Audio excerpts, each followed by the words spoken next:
A Treasure for Ramu by Sudha Murthy, number 6, from Grandma's Bag of Stories.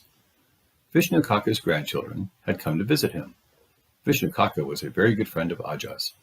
They had lived next door to each other for years. Unfortunately, his wife, Vasanthi Kaki, had died a few years back. Though there was a cook, his grandchildren, Sharan, Suma, and Divya, always preferred to eat in Aji's house, which Aji also welcomed. With 7 hungry children to feed, Aji realized telling a story would be a good way to keep them quiet till the food got cooked. Aji started the story while peeling the cucumbers. Did you know that sometimes even the gods in heaven can get into an argument? That's what happened once when Lakshmi, the goddess of wealth, found herself cornered by all the other gods. Together, they accused her of one thing, that she never stayed in one place for too long.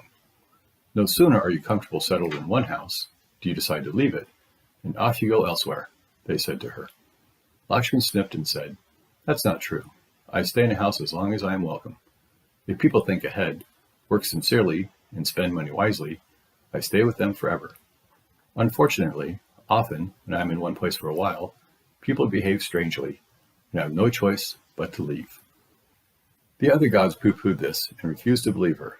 Poor Lakshmi decided she needed to show them proof of what she had just said. Here's what she did to show that she was correct. Remember, many human years make only a second in God years. So it took years to happen on earth the gods could see in only a few minutes. Ramu and Raini were farmers. They worked hard in their fields and earned enough money to feed their children and meet their needs. They were not rich and sometimes had to make do with fewer new clothes and not very nice food. One day, Rani was digging a corner of her garden in order to plant a tree. As she dug deeper, there was a loud clang. Her shovel had hit something metallic hidden underground. Excited, she dug faster until she pulled out a large metal box. When she opened it, she could not believe her eyes. It was filled with gold and silver jewels. For a while, Rani stood dumbstruck. Then she did a happy whoop and ran home with the box under her arm. "Ramu, Ramu, see what I found buried in our garden?" she yelled. Ramu was writing up the accounts for the month, and for a while paid no attention to his wife. Only when she came up to him and did a happy jig around him did he look up. Imagine how his mouth fell open in surprise when he saw the box of jewels. Soon, Ramu and Raini were the richest people in the village. They stopped going to work. After all, what was the need, they told each other. Why work in the hot sun when they had piles of money at home? They left their small cottage and moved into the biggest house in the village. They had servants who worked day and night doing every small job, so the two did not need to lift even a finger. There was a cook who cooked delicious meals, a person to serve it, another just to clean shoes, and one person to even fan Ramu as he sat on his bed the whole day and gossiped with his newfound friends. Then Ramu decided village life was too boring and they moved to the big city. There they had another big house, more servants, and lots of fun at various parties. Slowly, they forgot the good things that had once made them a well-loved family. They forgot to work hard, to help others in need, or to just be nice people. They thought that with the money they could buy anything, including respect. They behaved rudely to others. They spent more and more money on clothes and parties, and as they did no work at all, the money started dwindling. They started borrowing from others, which they soon could not pay back.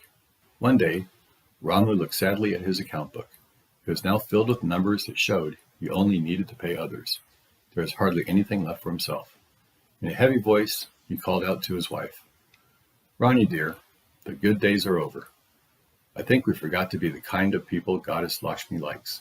She has gone elsewhere, and we are left with nothing."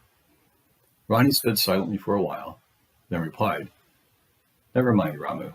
We have learnt our lesson. I now think of the days when I would work all day long and go to sleep a tired person and sleep soundly. I would fall into a deep slumber as soon as I lay down on the bed. Now, I lie awake all night, wondering which sari to wear the next day and what to do with our money. I am too fat to even dig, like I did when I found the treasure." Ramu smiled and hugged his wife. "We'll go back to our village and to our old ways. We will work hard like we did once. We will help everyone around us. Maybe that will make Lakshmi come back to us one day. And even if she doesn't, we will try and be happy with what we have." So Ramu and his family went back to their old home. And do you know what? They did live happily ever after. The gods watched what was happening with Ramu and Rani from the heavens. As Lakshmi entered and then left their house, they had to agree with her. If the people of the house she entered became nasty, then what could she do except leave and hope they saw the error of their ways? Well, I hope you enjoyed the story. Please don't miss story number 7, The Donkey on the Stick. Have a great day. Bye.